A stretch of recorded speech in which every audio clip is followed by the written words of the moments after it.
Brad, aka the Wine Guy, here with you today to enjoy a bottle of Cellars 2010 Rancho Ontaveros Pinot Noir. Now, Rancho Ontaveros Vineyard is farmed by James Ontaveros in the Santa Maria Valley on the eastern side there. Just a great Pinot growing area, and James is 9 generations deep in farming the area, so he's pretty good at it.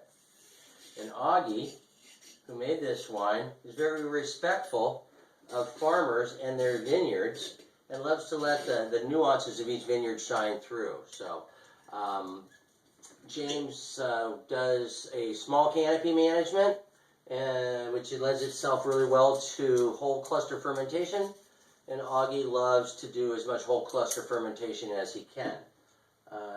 He sorts his grapes 3 times actually, so that everything's very pristine and all the whole clusters get put into this wine. Cellars located up in Paso Robles on the west side of town, up there on Golden Hill Road. And like I said, Augie Hug made this wine back in 2010. Let's get into this and check it out a little bit here. It's the clones, the 1A and 2A from UC Davis, also known as the Oregon clones, also known as the Swiss clones. More like white pepper and rose kind of should be expected out of these wines. Bigger. Some people call those Oregon Pinots kind of like a bacon fat kind of feeling on the heaviness of them. Compared to Santa Rita, that is, of course. I mean, they're beautiful wines, but they're a whole different animal. Whew, what was that I just smelled? Oh.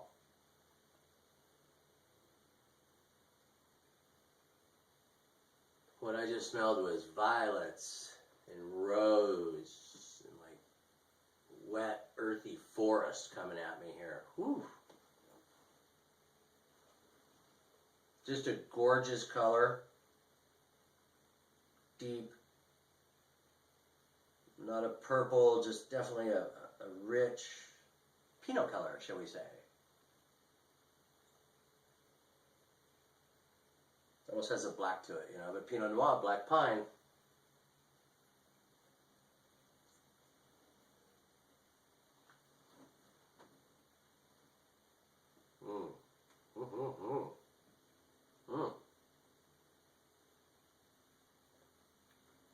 Grapefruit, a heavier black fruit, none of blue fruit. Definitely not cherries and strawberries coming at you here. But a mild white pepper, for sure.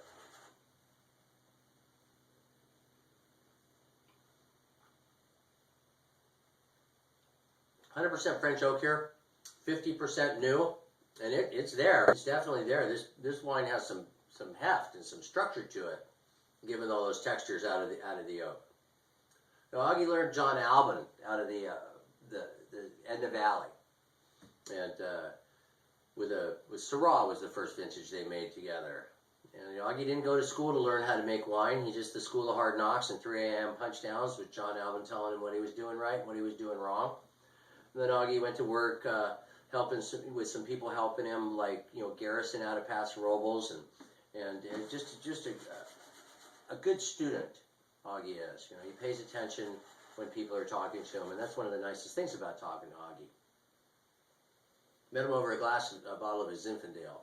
Oh, just beautiful Zins.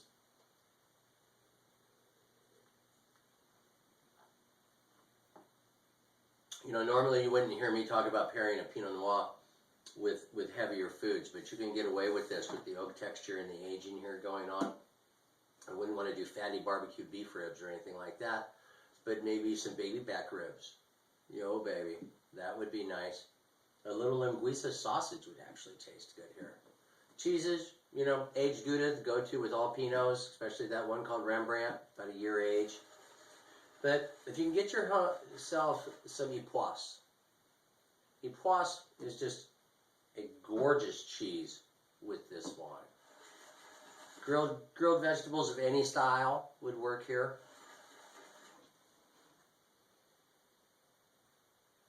Or just drinking a bottle of it, just for the fun of it.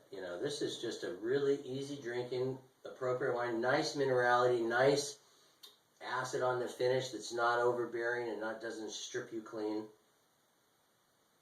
Boy, you're a member of the crew, it's in a shipment. If not, join the crew. Contact us online or give us a call. We'd be happy to let you in. You can contact the winery. They have it available up there in Paso Robles.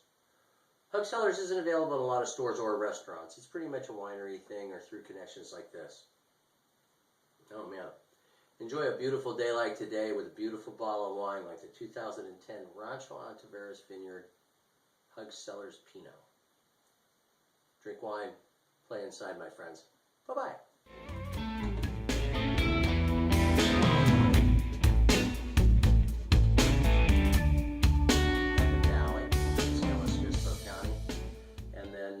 He had his own. Well, hello, Brad the wine guy here. Can't even say my own name sometimes.